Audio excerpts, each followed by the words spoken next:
Hello mga mare! Good morning! For today's video nga mga mare, samahan nyo pala ako sa pagluluto ko ngayon mga mare. Magluluto tayo mga mare ng gulay, laswa. Sa mga kailongga dyan, alam nyo na yan mga mare. Ang magluto ka laswa bala. Buka namit na sila ng hidlaw na may kuwabi sa dito sa ano bala namon ha sa probinsya gid amo gina ang ginaluto sa mga malam tabala ngati amo gina iya nga ang aton gina luto gid tapos sa kung sa dagat man kita perme dito bala sa probinsya kay may ara may mga ulang kita nga libre lang kwaon lang naton dira mga ayo kung kisa mga ayo lang kita to sa mga tao bala mo.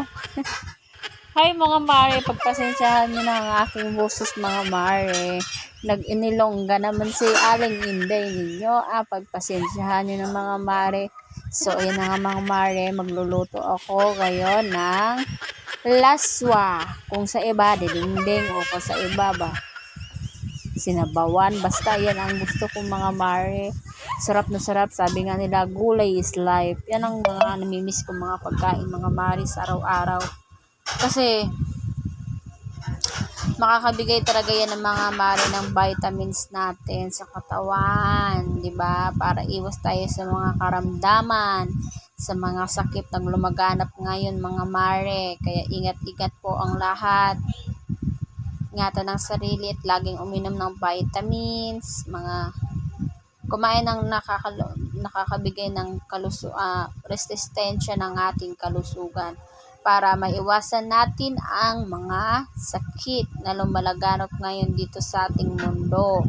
Kaya mga mare, ayan, paglulutuan ko pala kayo ngayon ng aking niluto na pataka lang portion. Kaya hindi ko man alam kung ano yan, basta laswa. Laswa kung sa Ilonggo, laswa kung sa lauoy, yan. Yan ang gusto kong mga ulam mga mare. Kaysa naman dyan sa magbaboy-baboy ka, magmanok-manok ka. Wala ka nang pambili. Char. Okay lang naman. Huwag ganun-ganun tayo paminsan-minsan. Pero mas masarap talaga mare pag gulay lang tayo. Gulay is life natin. Kasi yan, di ba? Pampahaba ng buhay. Alam mo nyo mga mare, doon kami sa probinsya dati. Ang ginagawa ko, pag wala kaming ulam, manghingi lang ako. Minsan, may tanim din kaming mga gulay. Kukuha lang ako dun sa aming bakuran mga mare. Tingin-tingin kahit walang panghalo mga mare. Basta may bitchin at asin. Yan. Okay na, sapat na mga mare. Tapos nakatira din kami sa Palawan noon.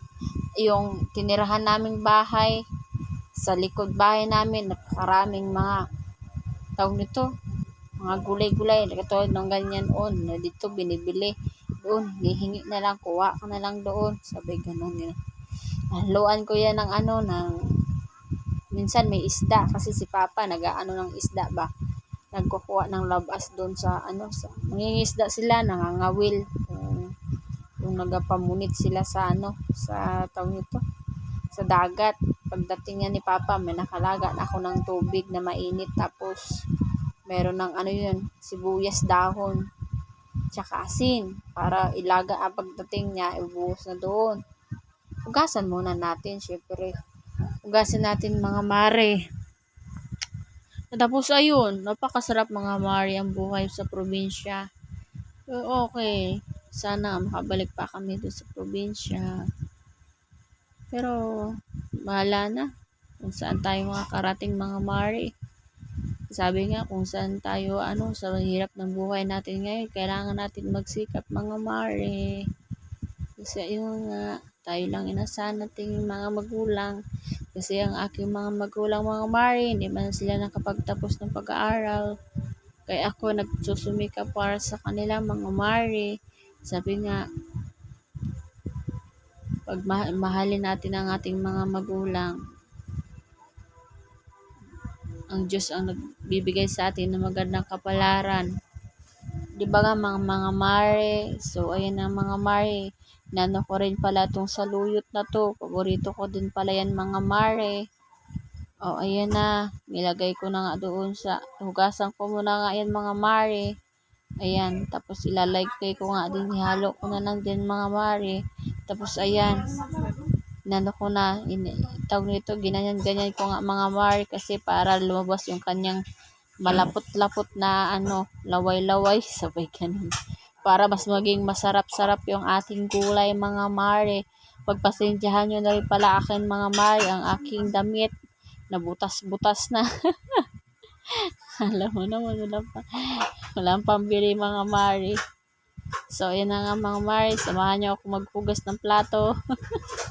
So, ayan na nga mga mare, di ba marami kaming gulay doon sa bahay namin doon sa Palawan, sa pinagmula namin dati.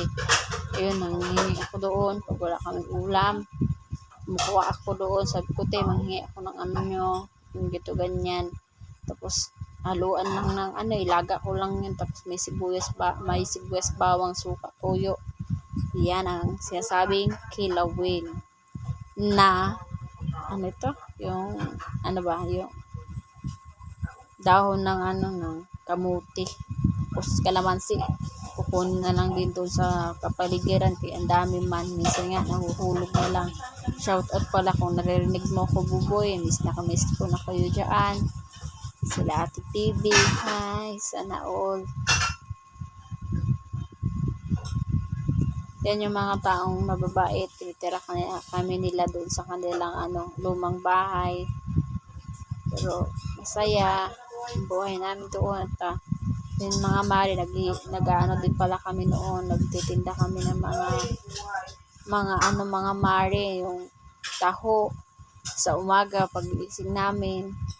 Maga pa ako nagigising mga mare, tapos kasi magluluto ako ng arnibal. Sino nakakaalam dyan mga mare, masarap mag arnibal ito, si Aling Inday ninyo, char. O nga, ako magluluto ng arnibal mga mare, tsaka sago, yun ang nakatoka sa akin. Tapos yung magluluto naman ng sapal, yung soya beans, yung kapatid ko, yung kuya ko pala. Yun. Tapos, ang nagtagatinda naman namin si Papa. Tapos, meron kaming malaking kaldero. Doon namin niluluto yun, mga mare, tsaka yung akin naman, niluluto ko yung arnibal, tsaka yung Tapos, minsan, natutulugan ko pa yung mga mare, nagagalit. Hindi mo maiwasan, natutulog tayo. Kasi, syempre, kaantok man mga time na ganyan. Tsaka yung namin dun mga mare, gamit naming ilaw doon sa amin, solar lang. Kaya that time mga mare, wala pa kaming doon. Wala pang nakarating na paliko kung sa Palawan, kung dito sa atin yung Meralco, wala tayong kuryente doon.